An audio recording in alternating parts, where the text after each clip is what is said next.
Hey everybody, welcome to your electron affinity, electronegativity lesson for today.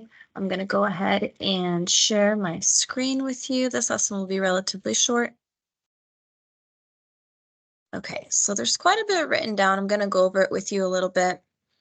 So there's two words we're going to be looking at, electronegativity and electron affinity. So electronegativity is a tendency to unequally share or hog electrons in a bond.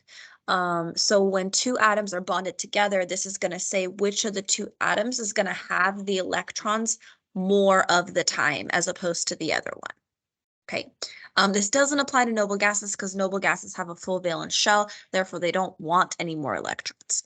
So the trend is that it increases across a period because more and more positive nuclei are going to bring in those electrons. It's going to attract them more easily.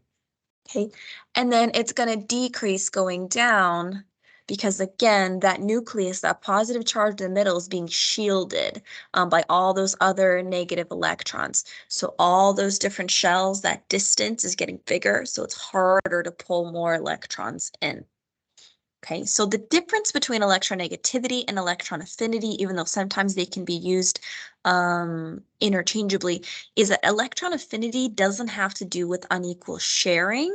It has to do with flat out stealing an electron. So electron affinity talks about taking an electron from another atom and keeping it, kind of like in an ion, as opposed to electronegativity, just unequal sharing of that electron. Okay, trend's the same. I wanted to take a moment because it's such a short lesson to look at your true and false review from your simulations worksheet from today. So some of these questions I think were pretty straightforward. Others are a little bit harder, maybe a challenge question. So first question, true or false? Metals usually have a stronger electron affinity than non-metals. Well, if we take a look at the periodic table, ooh, that's a bad drawing of the periodic table. Let me try one more time. There we go. Okay, we have that staircase, so metals, and then we have the non-metals. So we know that the trend is as you go across, electron affinity increases, meaning what we have on the right-hand side here, they're going to want electrons a whole lot more. So true or false, metals usually have a stronger electron affinity. Okay, hopefully you said false. Second question, noble gas elements have a very large value for electron affinity.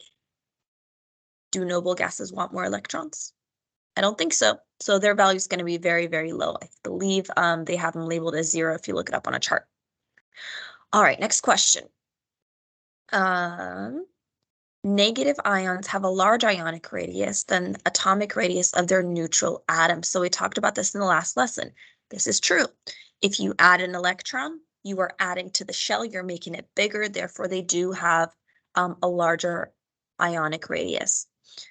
D, the value of electron affinity is negative because when an electron is added to the outer shell of an atom, energy is released. This is true. As you add more electrons, you are becoming more stable. Therefore, energy will be released and your value is a negative.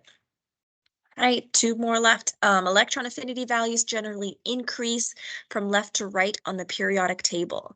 So look back at your trend. All right, what did we find out? Good, hopefully you said true. And then last one, a larger numerical value for electron affinity means it is more difficult for an electron to be added to an atom. Okay, so think about where you might see a bigger number. This one's tricky. This one's actually false. So you're going to see bigger numbers associated with atoms such as fluorine, which only need one more electron, so they're going to want a whole lot more of it. So here, big numbers, big negative numbers, right?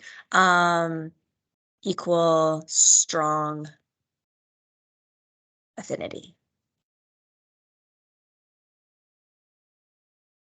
All right, that's all I got for you. See ya.